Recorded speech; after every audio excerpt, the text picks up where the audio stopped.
राजस्थान के लेसरदा गांव के रहने वाले हंसराज पंचाल अब इस दुनिया में नहीं है।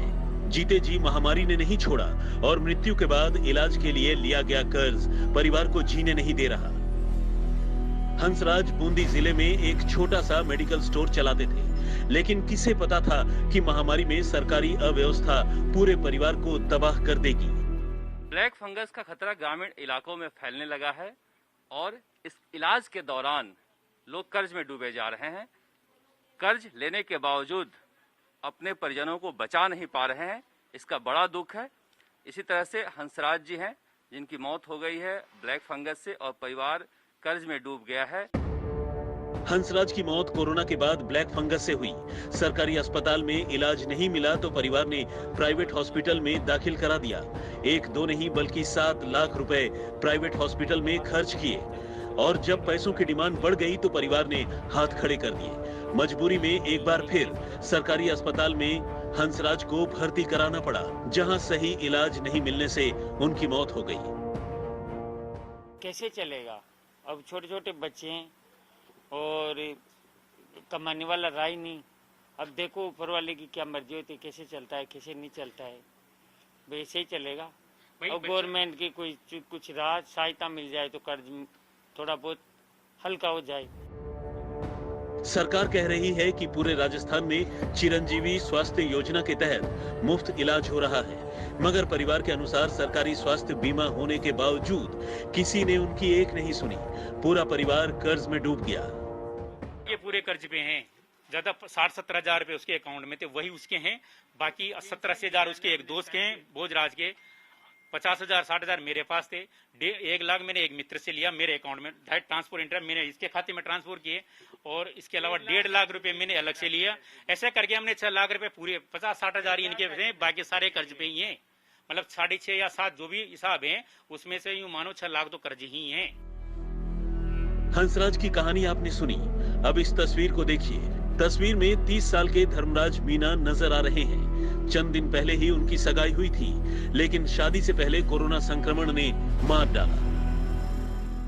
धर्मराज मीणा ग्राम पंचायत में पंचायत सहायक पद पर काम कर रहे थे, मगर अचानक से कोरोना हो गया। देखा जा सकता है घर में जिस तरह से तैयारी की गई है, दीवारें बता रही हैं कि जश्न की तैयारी थी। 21 मई को उनकी शादी थी, सगाई हो गई थी, लेकिन उससे पहले 8 मई को इस तरह से घर में एक कोहराम मच गया, उनकी मृत्यु हो गई। घर वालों का कहना है कि अचानक तबीयत बिगड़ी और 8 को मौत हो गई। क्या हुआ था उनको, कैसे हुआ? सर उसको क्या अचानक ही बीमार हो गया था, ड्यूटी से आया था 3 तारीख को, तो 4 तारीख को बीमार होने के बाद हमने MBS कोटा भर्ती कर दिया, MBS मेडिकल कॉलेज भर्ती कर दिया। 5 दिन तक भर्ती रखा है, डेथ हो चुकी है। उनकी शादी की तैयारी कर रहे थे? हाँ, शादी की तैयारी में थे हम, अचानक वो सा काम हो गया तो उसका इलाज कराना, शादी को तो छोड़ दी, उसका काम करने लगे तो वो मर गए। गांव में इलाज नहीं होने की वजह से इनके परिवार के 3 लोग भी पॉजिटिव हो गए। जब गांव में एक के बाद एक मौतें होने लगी तो सरकार जागी और सख्ती बरती गई।